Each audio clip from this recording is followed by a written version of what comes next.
Hello everyone. तो कैसे हैं आप सब लोग? उम्मीद करता हूँ आप सब लोग बहुत ही बढ़िया हैं, हैप्पी हैं, हेल्दी हैं और आप लोग अपनी अपनी लाइफ में बहुत सारी मेहनत कर रहे हो। तो कल की वीडियो में हमने पढ़ा था एक्सरसाइज फिजियोलॉजी के बारे में ना। एक्सरसाइज फिजियोलॉजी के इंट्रोडक्शन अपने देखे थे। फिर उसके स्कोप और इम्पोर्टेंस के बारे में अपने चर्चा की थी। आज हम जो डिस्कशन करने वाले हैं वो करेंगे सेल के बारे में, है ना, कोशिका। सेल और सेल ऑर्गेनल्स, जैसे हमारी बॉडी के अलग अलग ऑर्गन्स होते हैं ना, वैसे सेल के भी ऑर्गन्स होते हैं, उनको ऑर्गेनल्स बोलते हैं। तो हम सेल और सेल ऑर्गेनल्स के बारे में बात करेंगे।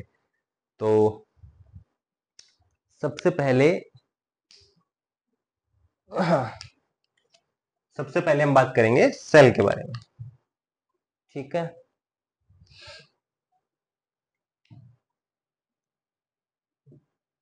सेल, ठीक है। हिंदी में इसको कोशिका बोलते हैं। वैसे मैं ज्यादा हिंदी में नहीं करवाता हूं, बट ये कोशिश कर दिया मैंने हिंदी में लिखने का नतीजा। ठीक है, कोशिका। चलिए इस सेल के बारे में बात करेंगे। तो इस सेल को पहले इसके बारे में कुछ फैक्चुअल बातें अपन कर लेते हैं। ये अपन को वैसे माइंड में थोड़ा रखना पड़ेगा, क्योंकि इसमें कॉन्सेप्ट वाला इन बातों में कुछ नहीं है, आगे जो आएंगे वो कॉन्सेप्ट आएंगे। ठीक है। तो सबसे पहली बात, सेल की खोज किसने की थी? Who discovered cell? ठीक है, डिस्कवर्ड बाय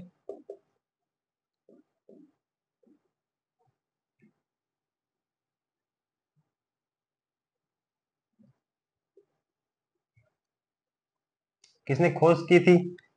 तो ये इसकी खोज की थी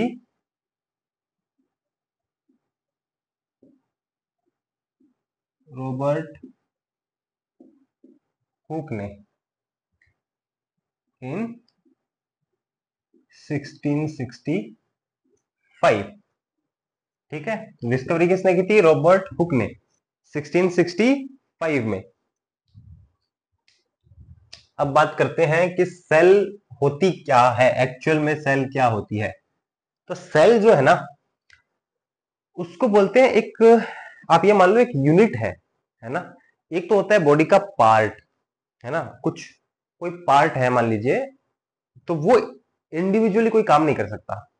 ठीक है, मतलब हर पार्ट का अलग अलग काम होता है।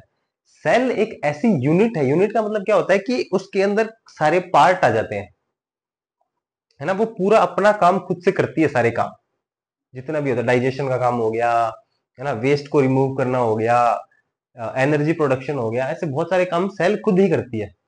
तो उसको बोलते हैं यूनिट। तो स्मॉलेस्ट यूनिट होती है,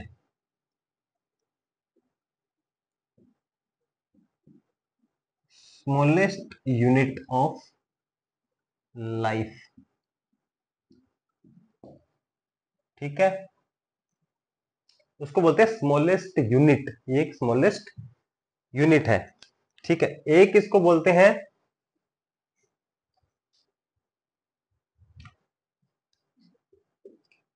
स्ट्रक्चरल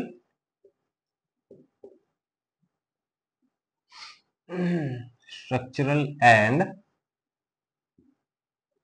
फंक्शनल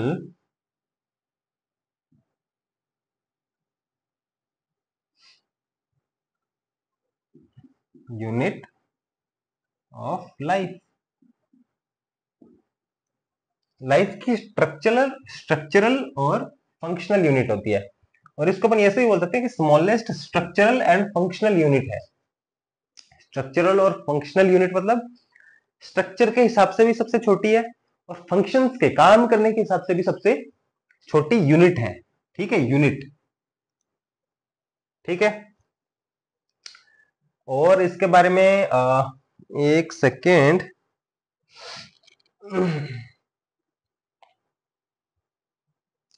स्ट्रक्चरल और फंक्शनल यूनिट हो गई।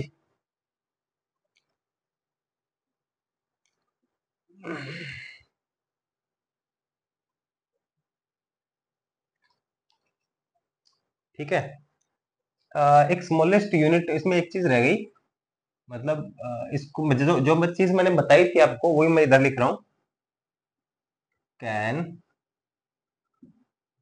डिवाइड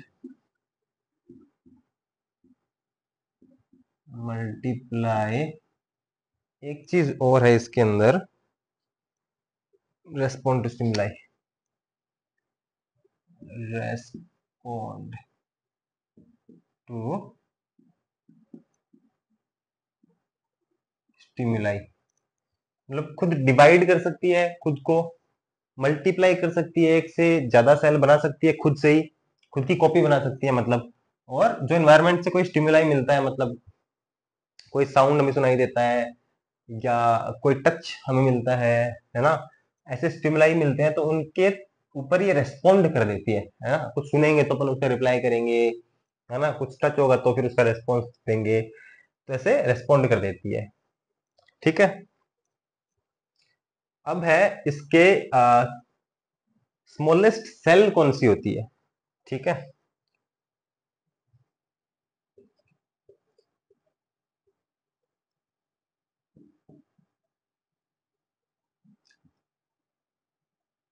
तो हमारी बॉडी की जो स्मॉलेस्ट सेल होती है वो है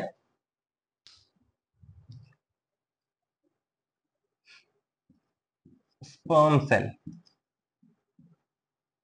ठीक है, ये हमारी बॉडी की सबसे छोटी सेल है। फिर है लार्जेस्ट सेल,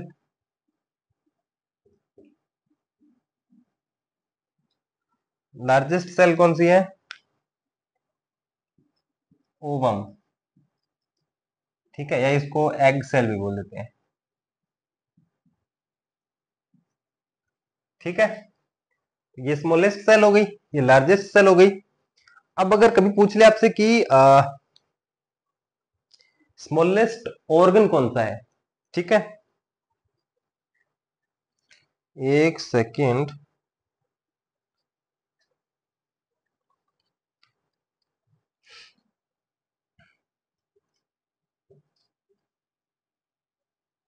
स्मॉलेस्ट ऑर्गन, तो ये है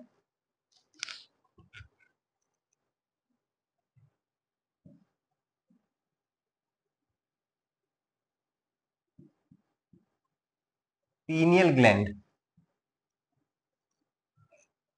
ठीक है,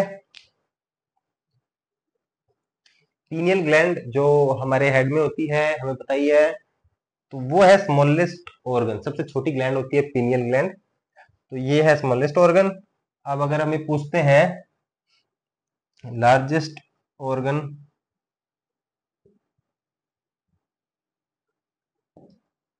तो लार्जेस्ट ऑर्गन क्या है, स्किन। ठीक है, largest organ of human body is skin. Okay, एक चीज और है, अगर पूछे स्मॉलेस्ट ऑर्गेनल,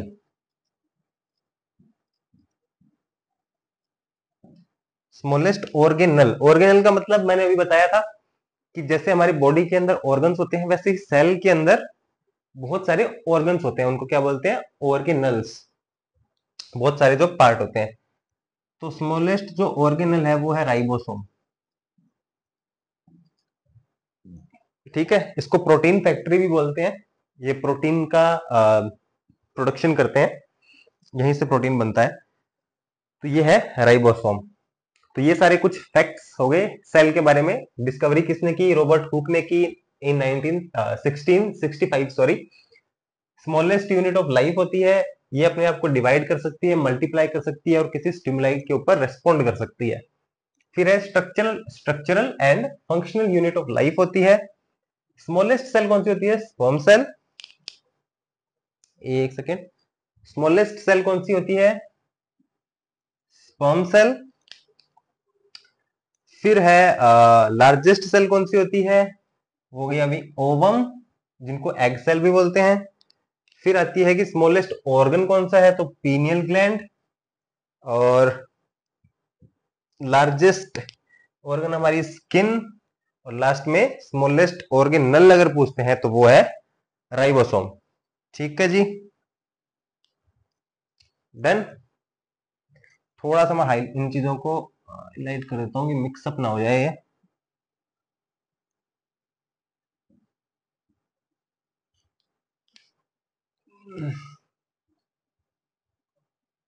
पता चले मेरे कलर्स के चक्कर में पूरा ही मिक्स हो जाए ये। ठीक है, तो इन चीजों को अपन को ध्यान में रखना है। अब अपन आगे बढ़ते हैं।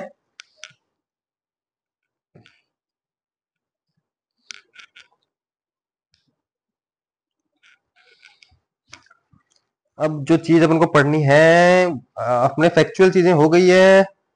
अच्छा, टाइप्स भी अपन को देखने हैं, तो आप इसको नोट डाउन कर सकते हैं, फैक्ट्स है कुछ। आगे अपन बात करेंगे सेल्स के टाइप्स के बारे में, कितने टाइप की सेल होती है। ठीक है,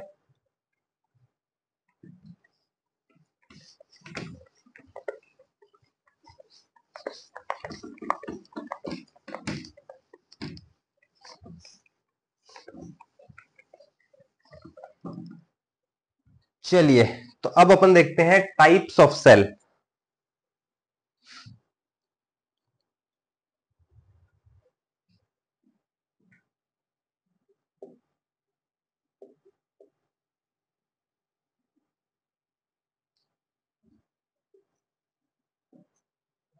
ओके जी, अब टाइप्स ऑफ सेल देखेंगे। सेल होती है दो टाइप की। ठीक है, एक होती है प्रोकैरियोटिक, एक होती है यूकैरियोटिक।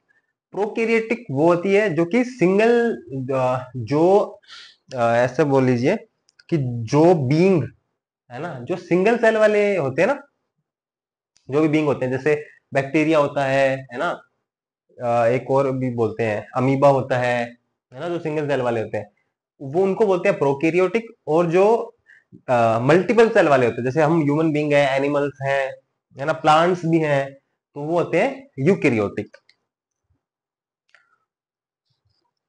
तो अब अपन देखते हैं, ये तो अपन ने देख ही लिया कि दो टाइप की होती है। अब कौन कौन सी होती है, तो सबसे पहली जो है वो है प्रोकैरियोटिक। ओके, प्रोकैरियोटिक एक चीज मैंने बता दी आपको,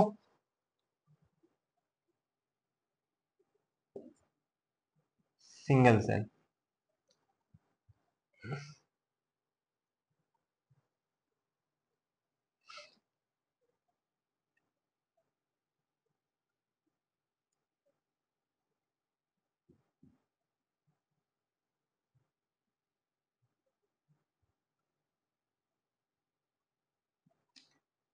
ठीक है, जैसे कि बीइंग्स, इसको अपन ऐसे बोलेंगे,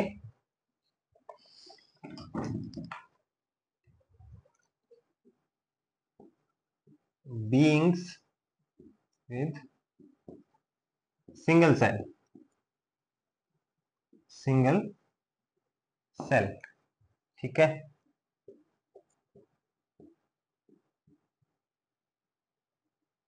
फॉर एग्जाम्पल इसके अंदर बैक्टीरिया आ जाएगा, एक अमीबा आ जाएगा, एक इसमें आर्किया करके भी कुछ आता है, आर्किया आ जाता है। और एक चीज और देखी थी मैंने,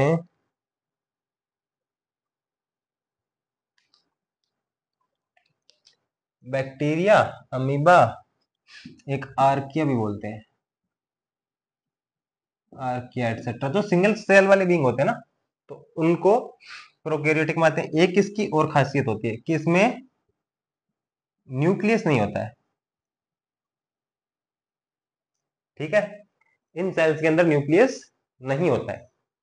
ठीक है, अब अपन चलते हैं अपनी अगली सेल की तरफ, जो कि है यूकैरियोटिक।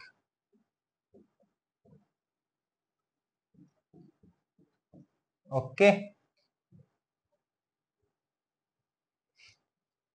Eukaryotic cell. अब यूकैरियोटिक में क्या क्या आ जाते हैं? Beings with multiple sales.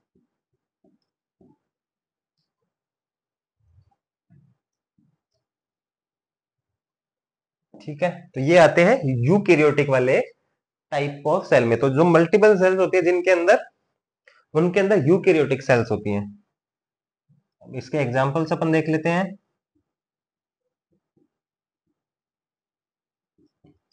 Human, animal, animals, humans, ठीक है, प्लांट्स,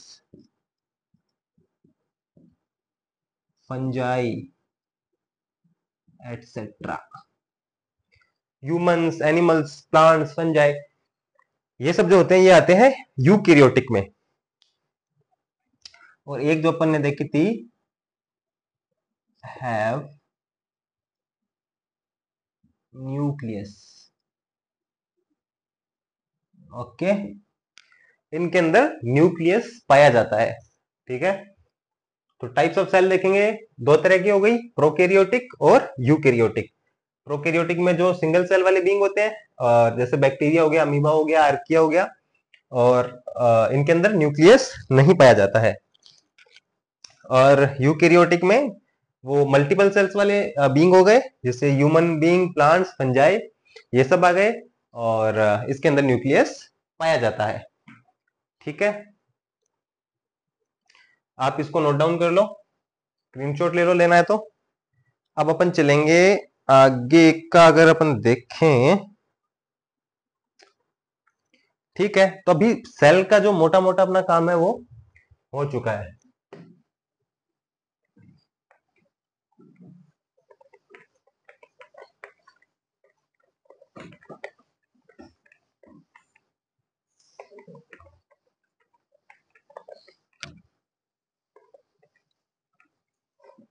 ठीक है जी, तो अभी हम देखने वाले हैं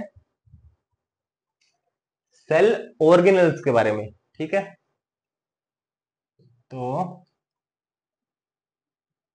सेल ऑर्गेनल्स,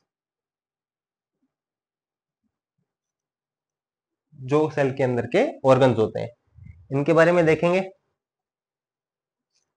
तो सबसे पहले सेल ऑर्गेनल्स की बात करेंगे तो अपन, पहले आपको मैं एक काम करता हूं, एक कुछ ड्रॉ करके दिखाता हूं सेल के अंदर का कैसा माहौल होता है, क्या क्या होता है सेल के अंदर, उससे अपन को और ज्यादा अच्छे से समझ में आ जाएगा।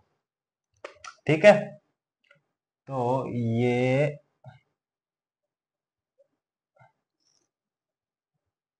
ये मान लो अपनी एक सेल है। ठीक है, और ये है इस सेल का न्यूक्लियस, और ये है इसका न्यूक्लियस। ठीक है, तो सबसे पहले ये अपनी एक सेल हो गई, आप भी ड्रॉ कर सकते हैं।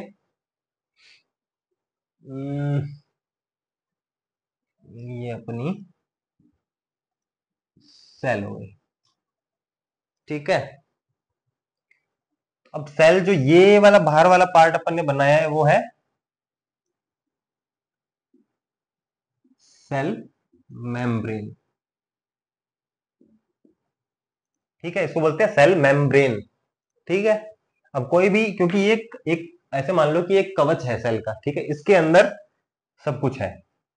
ठीक है, इसके अंदर पूरा एक थैली है, मेम्ब्रेन मतलब एक एक झिल्ली है ना, झिल्ली है, इसके अंदर से सब कुछ जाता है, अंदर जाता है, बाहर आता है, कुछ चीजें जो नहीं आने वाली है वो नहीं आ पाती हैं। तो ये सेल मेम्ब्रेन हो गया। अब ये वाला जो अपन ने बनाया है वो है इसका न्यूक्लियस। ठीक है, और ये जो है इसके अंदर का पार्ट है वो न्यू न्यूक्लियोलस। ठीक है, अब यहां पे ही होता है हमारा डीएनए, आरएनए, ये सब चीजें यहीं पे होती है। तो इसको ऐसे ऐसे अपन बना सकते हैं डीएनए कुछ ऐसे ऐसे ऐसे। ठीक है, तो ये वाला जो हो गया ये डीएनए हो गया। तो सेल के न्यूक्लियस में ही डीएनए मिलता है अपन को। ठीक है, अब अपन देखते हैं कुछ और चीजें ऐसे ऐसे ऐसे। तो ये होता है स्मूथ एंडोप्लाज्मिक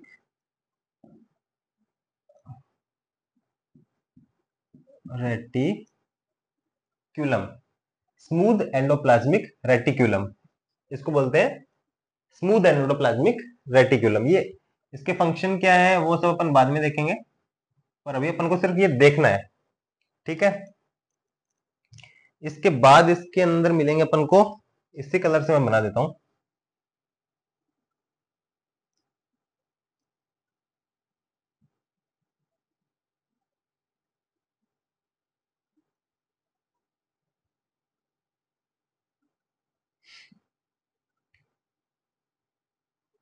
ठीक है, और इधर ये कुछ, अब ये जो है ये है रफ एंडोप्लाज्मिक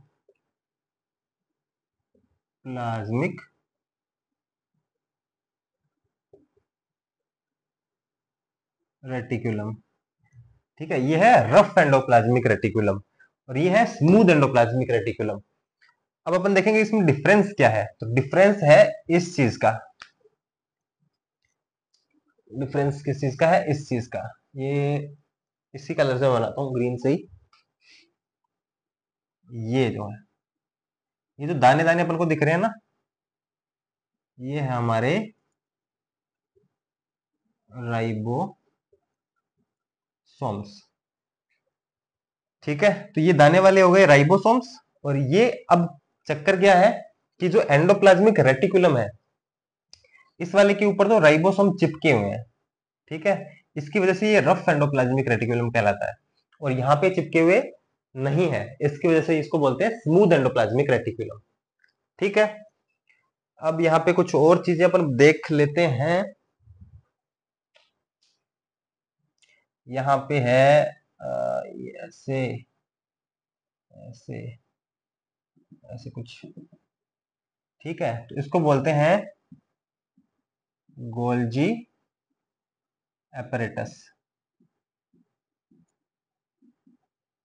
इस गोल्जी एपरेटस को गोल्जी बॉडी भी बोलते हैं,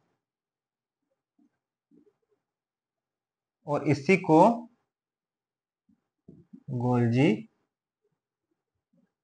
कॉम्प्लेक्स भी बोलते हैं। तो कंफ्यूज नहीं होना है, तीनों ही करेक्ट है। गोल्जी एपरेटस, गोल्जी बॉडी और गोल्जी कॉम्प्लेक्स। इसके बाद अपन देखेंगे वैक्यूल्स। ऐसे ही कुछ होते हैं, इनको बोलते हैं वैक्यूल्स। ठीक है, ये वैक्यूल्स होते हैं। इसके बाद हमारे हैं लाइसोसोम। ये बहुत छोटे छोटे होते हैं ऐसे, इनको बोलते हैं लाइसोसोम। ठीक है, और क्या रह गया है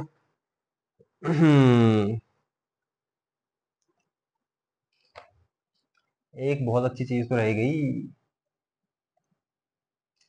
ऐसे ही ये रहेंगे।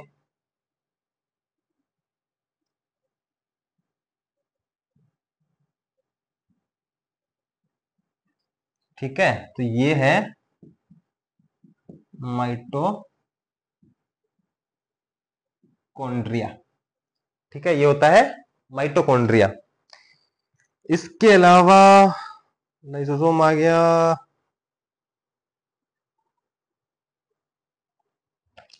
ठीक है, अब ये जो पूरी ये थैली है, या इसको प्लाज्मा मेम्ब्रेन अपन बोलते हैं, ये ऐसे ऐसे ऐसे ऐसे ऐसे ऐसे ऐसे ऐसे ऐसे ऐसे।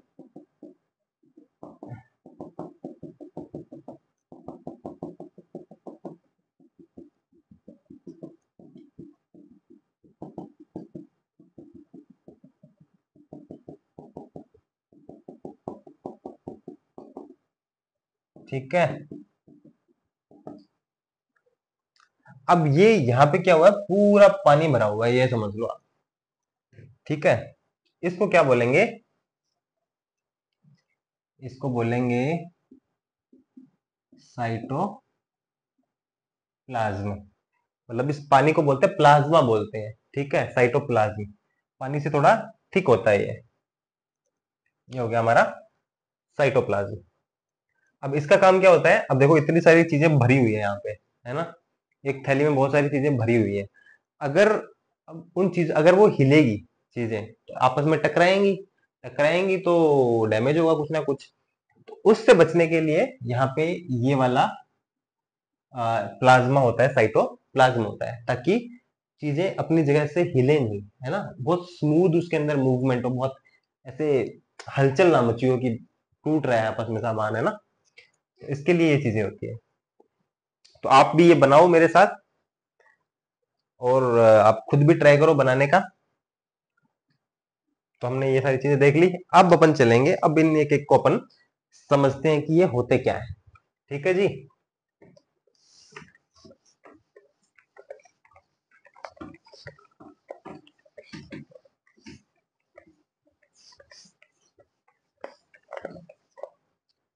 चलिए, अब अपन सबसे पहले देखेंगे सबसे ऊपर ऊपर वाला पार्ट जो अपन ने देखा था। ठीक है, सबसे पहले अपन ने क्या देखा था, सेल मेम्ब्रेन।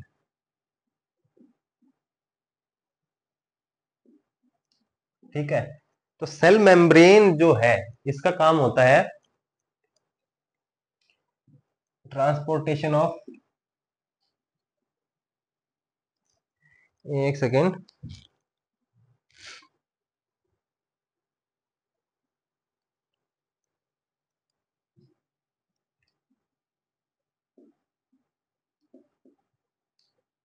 ट्रांसपोर्टेशन ट्रांसपोर्टेशन मतलब कोई भी अंदर कोई न्यूट्रिएंट जा रहा है ना, जिस चीज की भी रिक्वायरमेंट है सेल को, तो उस चीज का ट्रांसपोर्टेशन होता है सेल मेम्ब्रेन के थ्रू, क्योंकि वो झिल्ली है, उसके अंदर से चीजें आती है, उसके अंदर से ही बाहर जाती है। ट्रांसपोर्टेशन हो गया, अंदर भी आती है और बाहर भी जाती है। इसको अपन बोल सकते हैं कंट्रोल पैसेज। वही अंदर बाहर जाना जो होता है उसको कंट्रोल करती है ये। ठीक है, एक इसका काम होता है प्रोवाइड शेप एंड स्ट्रक्चर। ठीक है जी, शेप एंड स्ट्रक्चर प्रोवाइड करती है। अब अपन बात करते हैं सेल मेम्ब्रेन के बाद में एक चीज जो अपन ने वहां पे नहीं देखी थी, वो होता है cytoskeleton.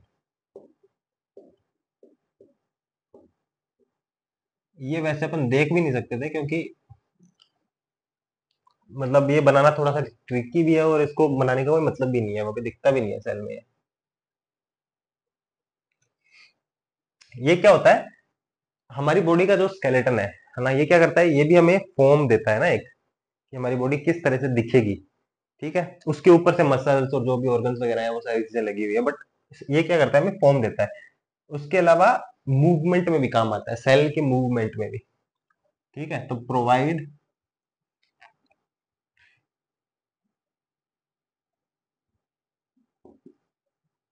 Form to cell end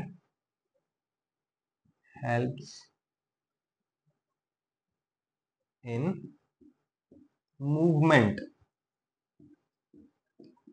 of cell. ठीक है, इन चीजों में ये काम आता है। इसके बाद में आता है हमारा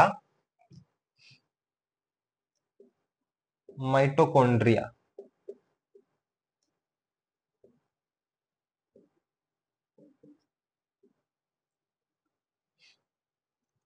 माइटोकॉन्ड्रिया, माइटोकॉन्ड्रिया आपको पता होगा, ये तो फैक्ट ही है, और ये बचपन से अपन पढ़ते जा रहे हैं कि इसको पावर हाउस ऑफ सेल बोलते हैं।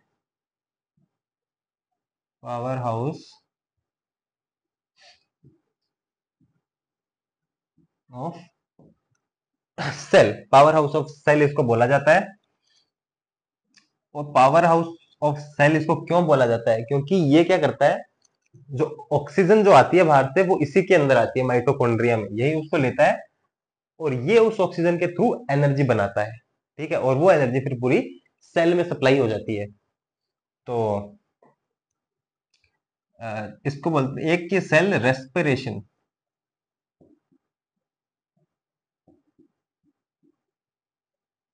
सेल रेस्पिरेशन में भी काम आता है।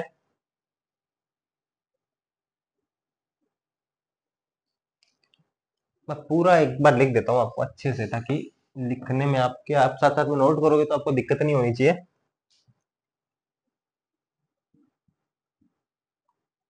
हेल्प्स इन सेल रेस्पिरेशन, और एक आ जाता है हमारा एनर्जी प्रोडक्शन।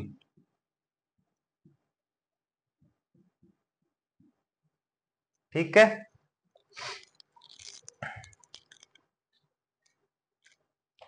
एनर्जी प्रोडक्शन में काम आ गया, सेल रेस्पिरेशन में काम आ गया। अब अपन चलेंगे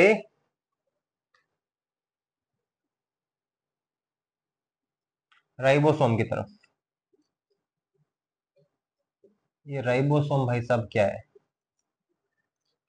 तो जी राइबोसोम जो है ना, उसको प्रोटीन फैक्ट्री बोलते हैं। जैसे हमारे माइटोकॉन्ड्रिया जी को बोलते हैं पावर हाउस ऑफ सेल, वैसे ही इसको बोलते हैं, ये एक के मैं लिख रहा हूं ऑल्सो नोन एज, इसलिए ज्यादा इसका कुछ मतलब है नहीं। इसको बोलते हैं प्रोटीन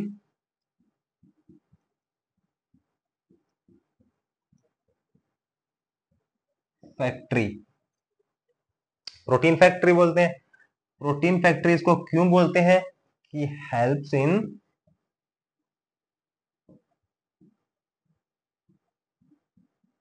प्रोटीन सिंथेसिस। तो अलग अलग जो अमीनो एसिड्स होते हैं उनको मिला के जो प्रोटीन बनाया जाता है ना, तो वो इसी के अंदर बनता है, राइबोसोम के अंदर ही। तो इसको हेल्प प्रोटीन फैक्ट्री इसीलिए बोला जाता है। और प्रोटीन हेल्प, प्रोटीन सिंथेसिस भी होता है, उसके बाद प्रोटीन स्टोर भी इसी के अंदर हो जाता है। And store protein. ठीक है,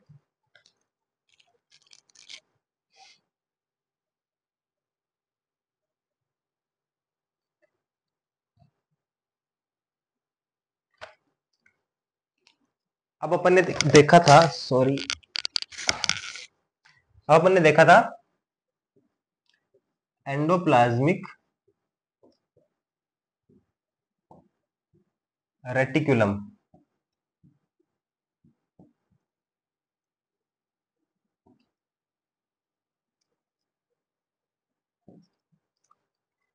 अब आता है एंडोप्लाज्मिक रेटिकुलम। ये दो टाइप के होते हैं, दोनों टाइप अपन ने देखे थे,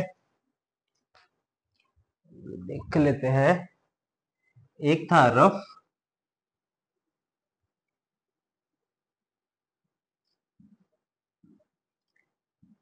ठीक है, और रफ वाले का काम क्या है, प्रोटीन सिंथेसिस, क्योंकि उसके अंदर राइबोसोम होता है प्लस स्टोर। प्रोटीन सिंथेसिस भी होता है और स्टोर भी होता है, राइबोसोम की वजह से होता है। और एक होता है इसमें स्मूथ, ये होता है यहाँ पे फैट, फैट स्टोर। मैं देख लेता हूँ सिंथेसिस भी होता है क्या। सिंथेसिस नहीं होता है। एक यहाँ पे कैल्शियम आयंस जो होते हैं ना, वो स्टोर होते हैं। ठीक है, तो रफ वाले में प्रोटीन सिंथेसिस और प्रोटीन का स्टोर भी हो जाता है, और स्मूथ वाले में फैट जो होता है उसका स्टोर भी होता है और कैल्शियम आयंस का स्टोर होता है।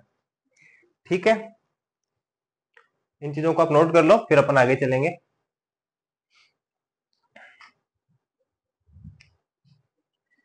हाँ, हो सकता है मैं थोड़ा जल्दी कर लूं, तो आप वीडियो को थोड़ा पॉज करते रहना, पॉज कर करके आप इसको नोट कर सकते हैं।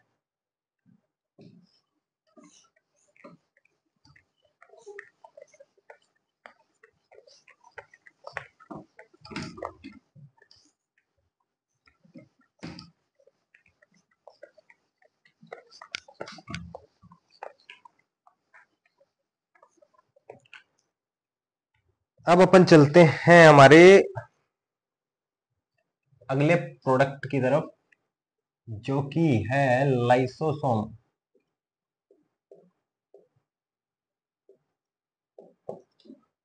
ये क्या है?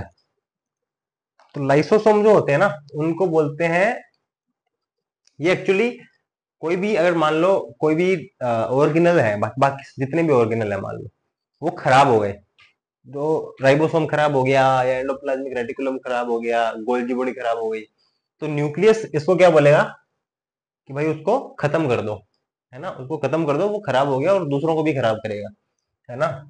इसके लिए ये क्या करता है, उनको खत्म कर देता है। इसीलिए इसको, ये है ऑल्सो नोन एज, इसको किस नाम से जाना जाता है? Suicide bag.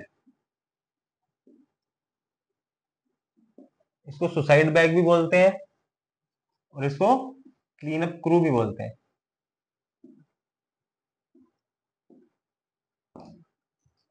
ठीक है, क्लीन अप क्रू, ये बोला जाता है राइबोसोम को। अब ये आगे क्या काम करता है?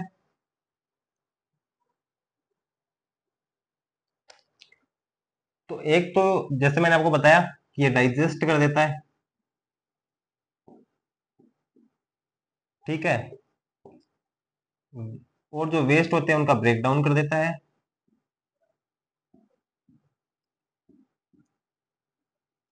वेस्ट ब्रेक डाउन, और ये, हाँ, डिफेंस में भी काम आ जाता है। डिफेंस में कैसे काम आएगा? कोई भी फॉरेन पार्टिकल्स आ गए, मतलब जो चीजें सेल के लिए सही नहीं है वो अंदर आ गई बाई चांस सेल के अंदर, तो ये क्या करेगा, उनको ब्रेक डाउन कर देगा, उनको डाइजेस्ट कर लेगा, उनको खा जाएगा। तो एक तरह से ये डिफेंस में भी काम आ गया, है ना, इम्यून सिस्टम।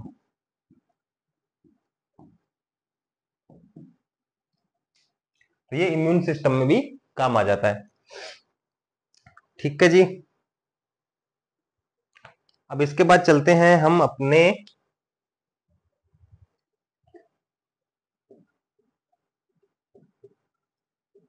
गोल्जी एपरेटस की तरफ।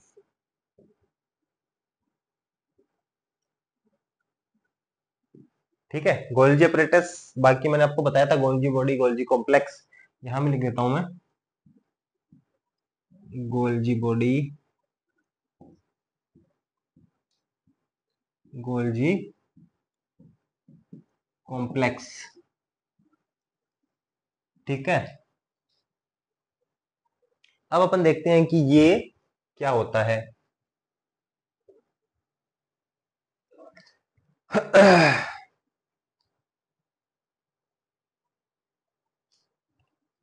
एक तो ये है कि ये लिपिड्स, लिपिड्स मतलब फैट, फैट और प्रोटीन को सीक्रेट करती है। सीक्रेट, राज वाला सीक्रेट नहीं, सीक्रेट मतलब रिसाव करना, है ना, किसी चीज को छोड़ती है, मतलब प्रोवाइड करवाती है। तो ये हो गया हमारा secrets, secrets lipids and proteins, है ना। प्रोटीन और लिपिड को सिक्रेट करती है। ये क्या ट्रांसपोर्टेशन में काम आती है, transportation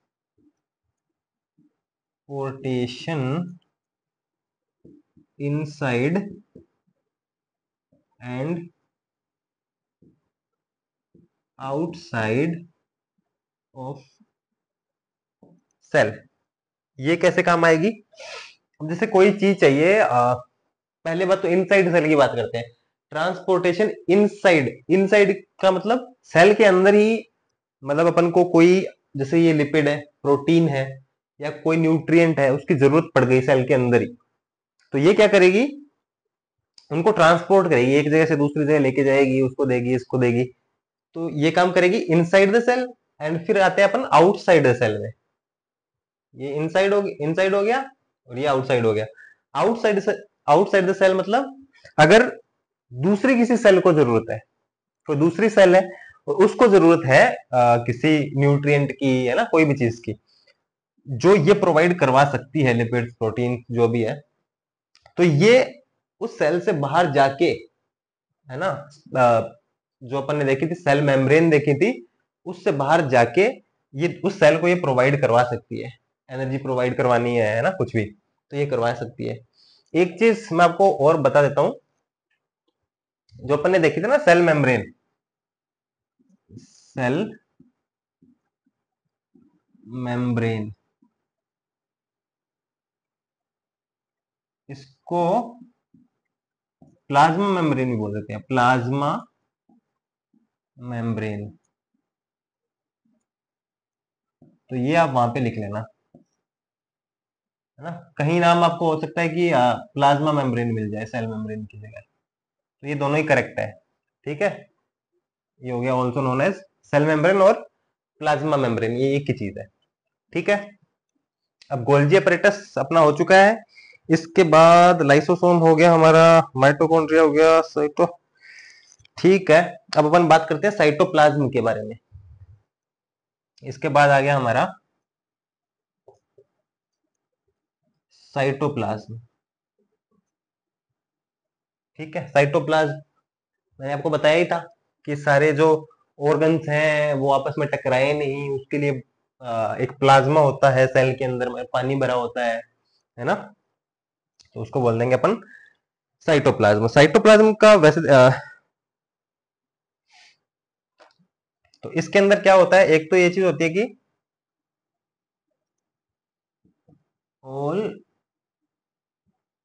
organelles lies in this.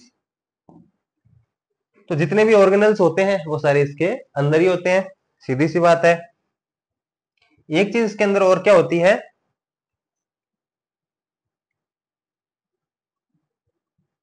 Chemical reactions happens in this. तो इसके अंदर सारी केमिकल रिएक्शंस भी होती हैं, जैसे पानी के अंदर जितने भी अपन देखते हैं कि केमिकल्स रिएक्शंस वगैरह हो जाती है ना, तो ये एक ऐसा प्लाज्मा होता है जहां पे सारी केमिकल रिएक्शंस हो जाती हैं, अंदर जितनी भी सेल के अंदर रिक्वायरमेंट होती है केमिकल रिएक्शंस की, वो इसके अंदर हो जाती है। ठीक है, अब चलते हैं अपन आगे।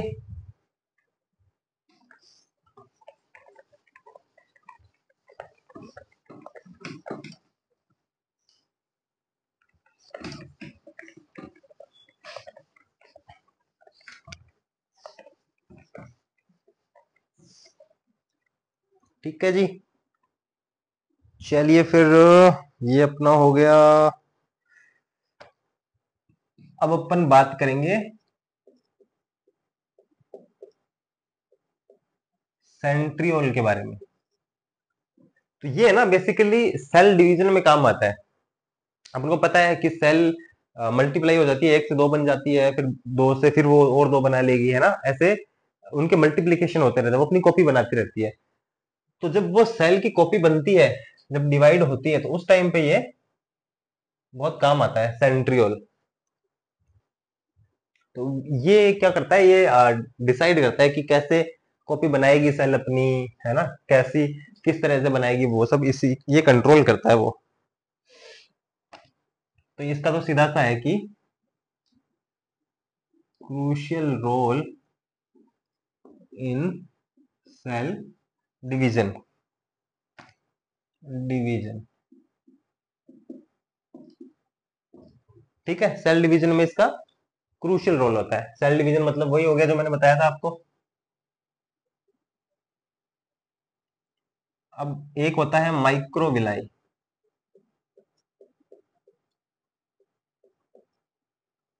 अब ये माइक्रोविलाई क्या होता है, इसका मैं आपको थोड़ा सा बना के दिखा देता हूं। ये मान लो कि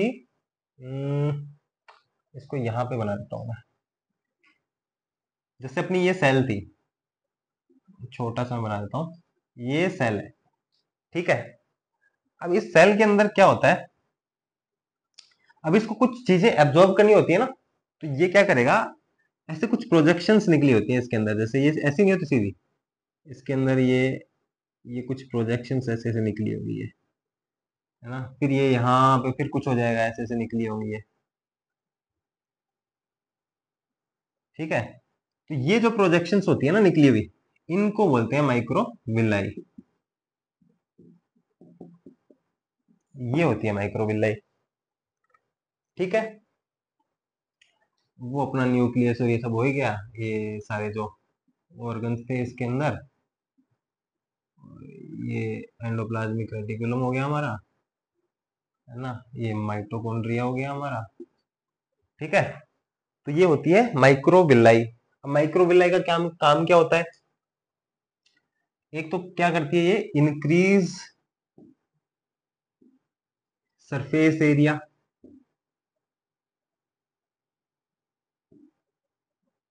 ऑफ सेल।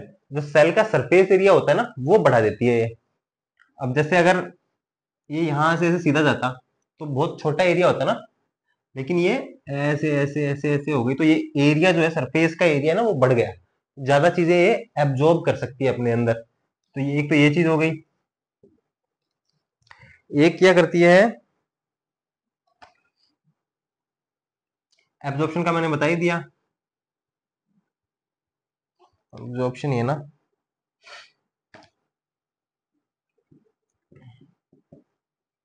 ठीक है।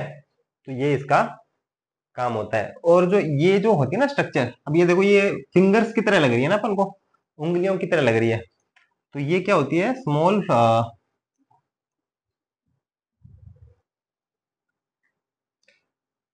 इसको मैं इधर ही लिख देता हूं, small finger like, finger like projections, ठीक है। स्मॉल फिंगर लाइक प्रोजेक्शंस, है ना, प्रोजेक्शन मतलब ये बाहर निकली हुई है, तो फिंगर लाइक प्रोजेक्शन इनको बोल देंगे अपन। अभी इसके बाद आता है अपना वैक्यूल्स।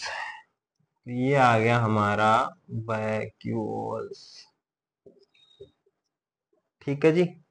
अब वैक्यूल्स क्या करते हैं, पहली बात तो ये क्या करेंगे, कंटेन्स वाटर, इनके अंदर वाटर होता है, पानी भरा होता है, और भी कुछ था इनके अंदर, अच्छा न्यूट्रिएंट्स भी होते हैं इनके अंदर, न्यूट्रिएंट्स, ठीक है, आयंस भी होते हैं इनके अंदर, एटसेट्रा। ऐसी कुछ चीजें इनके अंदर होती है, वाटर, न्यूट्रिएंट्स, आयंस, ये इनके अंदर ये क्या स्टोर करके रखता है इसको, ठीक है। इसके साथ ही ये मेंटेन मेंटेन्स इंटरनल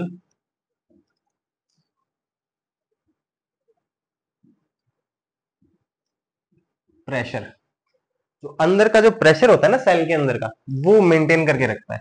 और इस ये कैसे हो पाता है, क्योंकि इसके अंदर ये पानी भरा होता है ना, इसका एक बहुत बड़ा रोल होता है इसके अंदर, जो मेंटेन को ये प्रेशर को ये मेंटेन कर पाता है उसकी वजह से। तो उसमें पानी का रोल काफी अच्छा होता है, मतलब जैसे इसका प्रेशर बढ़ता है ना, तो पानी क्या होता है, एब्जॉर्ब कर लेता है उस प्रेशर को। तो ऐसी कुछ इसकी एक थियरी है। बहुत बहुत अपन डीप में नहीं जाएंगे इसके, अपन को बस बेसिकली ये फैक्ट्स अपन को थोड़ा सा ध्यान में रखना है, बाकी कुछ भी नहीं है। ठीक है, इसके बाद अपन चलेंगे वैक्यूल्स के बाद है न्यूक्लियस। अब ये हमारा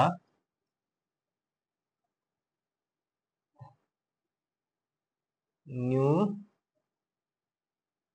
न्यूक्लियस।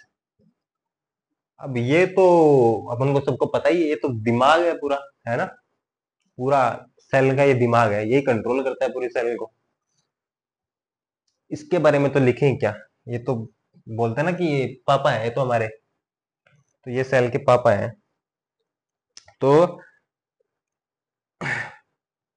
इसके बारे में अपन थोड़ा सा ये जान लेते हैं कि इसकी डिस्कवरी किसने की थी, ये देखना जरूरी है।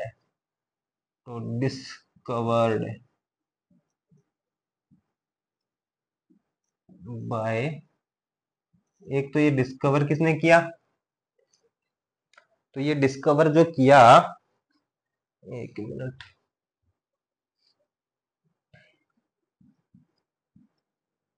Robert brown.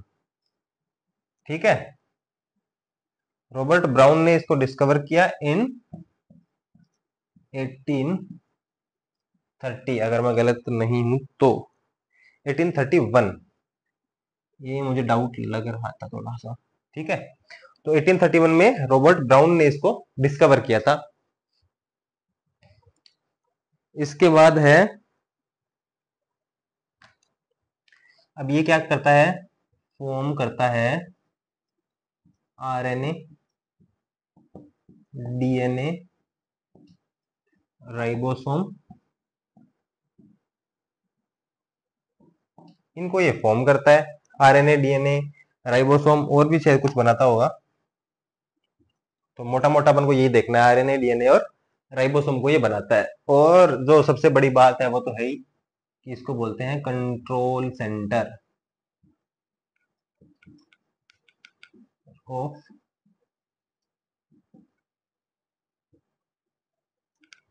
ठीक है जी। तो इसको कंट्रोल सेंटर ऑफ सेल बोलते हैं। एक चीज इसकी रह गई है, हाउस फॉर डीएनए, क्योंकि ये डीएनए बनाता है ना, तो हाउस होता है ये डीएनए का, हाउस फॉर डीएनए। तो डीएनए जो होता है वो इसी के अंदर स्टोर होता है। ठीक है, डीएनए जो मैंने आपको दिखाया भी था ना यहाँ पे, ये जो होता है ऐसे ऐसे ऐसे, तो ये डीएनए है, तो डीएनए यहाँ पे स्टोर होता है। ठीक है जी, तो ये आज का हमारा टॉपिक कंप्लीट हो चुका है। उम्मीद करता हूं कि आपको ये अच्छी लगी होगी वीडियो। हालांकि बहुत सारी कमी रही होगी, तो आपको पता ही है, वो तो आप कमेंट में मुझे बता ही दोगे। बाकी आप इस चीज को नोट डाउन कर लो, और इसका स्क्रीनशॉट लेना तो स्क्रीनशॉट ले लो, है ना।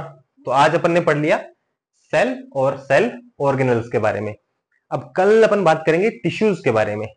ठीक है, टिश्यू और टाइप्स कैसे होते हैं टिश्यू के, कौन कौन से होते हैं, उन सब चीजों के बारे में अपन कल बात करेंगे। तो उम्मीद करता हूं कि आपको ये वीडियो अच्छी लगी होगी। अगर आपको वीडियो अच्छी लगी है तो इस वीडियो को लाइक कर दें, चैनल को सब्सक्राइब कर दें, और फीडबैक तो देना ही है कमेंट में। तो वीडियो के नीचे आप कमेंट करें, अपना फीडबैक दें, और मिलते हैं कल अपनी अगली वीडियो में टिश्यूज और उसके टाइप्स के साथ। Thank you so much.